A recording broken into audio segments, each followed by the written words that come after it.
Throughout the years, we as an association have had an opportunity to do various mission projects, both locally and overseas. Many of you have been involved in those projects.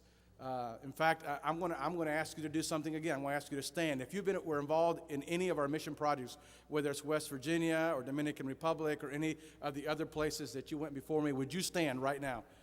All of those people in our association have been involved in our mission projects.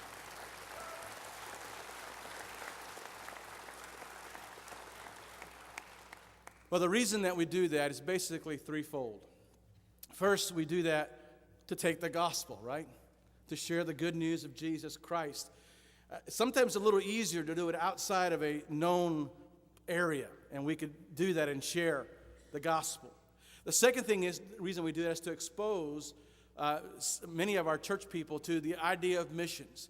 You know, we read about it, we hear about it, we see the videos, during Lottie Moon and Annie Armstrong, and we see what other people are doing, and we never kind of think and wonder about what can we do as missionaries, or how can we be part of the mission. And so as Miriam Baptist Association, we have done that through the years and taken many people and have seen God bless them and get them on fire for Jesus. The third reason we do it is every once in a while, God speaks to somebody directly, and God offers them an opportunity to serve Him in a full-time capacity in the area of missions. And so tonight I want to introduce you to a very special couple, Jared and Celia Duncan. Where are you, Jared? There you are. Come on. Celia not with you? Oh, there she is. And I want them to take a few minutes tonight to share just a brief word of testimony about what God has been doing in their life in the past couple of years as they've been praying about what God would have them do. So, Jared, you come, and Celia, you come and share, and then I'll take over. Okay, thank you. All right. Thank you, Pete. It's an honor to be here this evening, and such an honor that over 10 months of prayer from Celia and myself and others have gone into the 10 minutes or so amount of time that I have up here. Being that I've already used about 30 seconds, let me begin. A little over 2 years ago, I signed up, like many of you guys in here, I signed up for a short-term mission trip to the Dominican Republic. And Celia and I had just gotten married, and we could only afford for one ticket, so I drew the longer straw. And right before we went, however, a lady from our church had to back out and had her whole ride. It was a free ride for Celia because she had all the expenses paid for. And looking back, we can see the sovereign hand of God already at work. And I say that because Celia struck up a friendship with a family there, and it was a relationship that would not have happened had she not come. And it was a result of that relationship, we scheduled to stay 3 weeks the additional year, the next year, which would have been 2010, and instead of the ordinary 1 week that the church would stay. So we would stay that week with the church and then 2 additional weeks with the family, living immersed and with no other Americans around. And at that time, we thought it was going to be for fun, but God knew otherwise, and it would be another year before He clued us in on it. Shortly after we returned to the States, after the first trip, God just started working on our spirits and our souls. We became very uncomfortable with being comfortable in life. And we just started reading a book, Crazy Love by Francis Chan, if any of you have read that, and that didn't help things out because just the convicting nature of the book. And so we just were really uncomfortable. We went to the Lord in prayer. We read the Word in conjunction with prayer, searching for God's will in our lives, but it just seemed like heaven was silent at the time. And again, looking back, though, we could see the sovereign hand of God at work as He stirred our spirits for what lay ahead. I want to fast forward real quick to the plane trip over to the 2010 mission trip, which was the next year, and I can really just think of lost souls that I'll be preaching to. And I just hope it can go as well as it did last year. But it turns out real quick, since I'm the first one to preach, that the answer to that is a resounding no. When we come back from VBS, we went to the church, and nobody really followed except for some of the American missionaries and a few of the church regulars. And so I was expecting this large, diverse crowd. I had a big evangelistic message prepared, and we did have the bright idea of kind of turning the speakers outside into the neighborhood, and the church was right in the middle of the neighborhood at that time.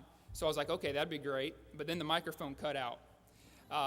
And then I can't really blame half the crowd that was there, as they're kind of nodding off from just the hard day at work and just arriving, the day before. And so I was discouraged, felt defeated, and I was driven to my knees. And looking back once again, I can see the sovereign hand of God at work. What I thought was a failure was used by God to make me do what he wants us all to do the most, and that is pray. And I remember sitting out there on the balcony, which a lot of you guys know, that balcony there, while everybody was sleeping, just crying out to God, saying, Lord, use me. Just use me. Use Celia and I. And I don't think I can ever get past that part without breaking down a little bit.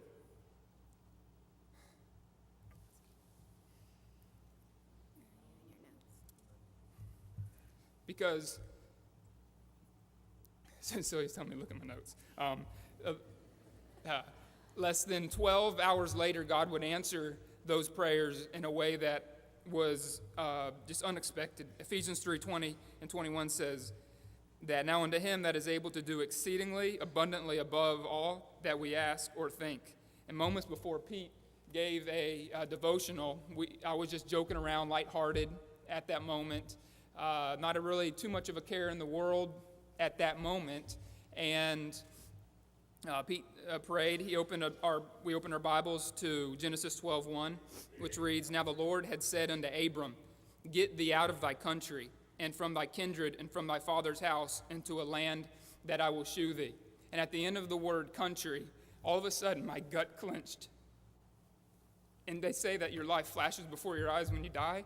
Well, it was like all of the months and months of struggling came to me, and I can't express how, but I knew God's calling, his will upon our lives.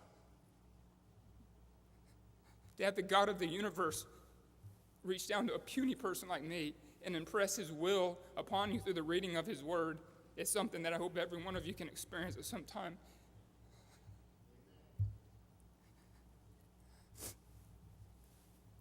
It was as he was saying, Jared, get thee out of thy country.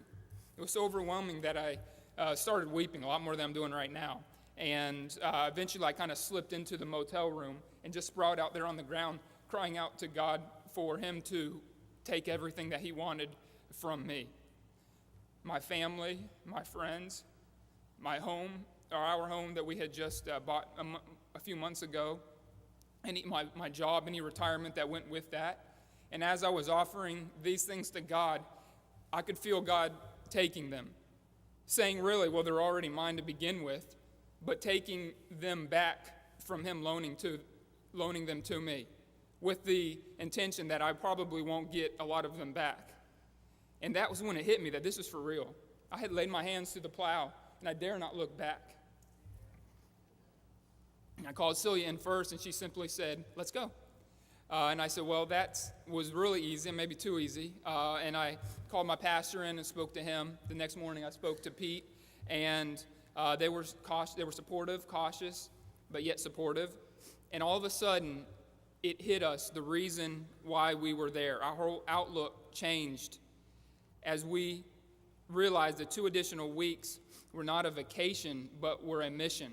God opened our eyes to what we were there for. And many of you who have been on short-term trips do the same thing that the people there do. They put on their happy faces. And we got to see that the church has problems, like every church. And we got to see that there's a lack of disciples growing in the church. We saw a tired but willing pastor. We saw a lost and dying world everywhere. We had hot, air-conditioned-less nights. We had mosquitoes swarming, getting sick to the point of just laying there and just moaning. And all of this stuff that happened to us was not a negative.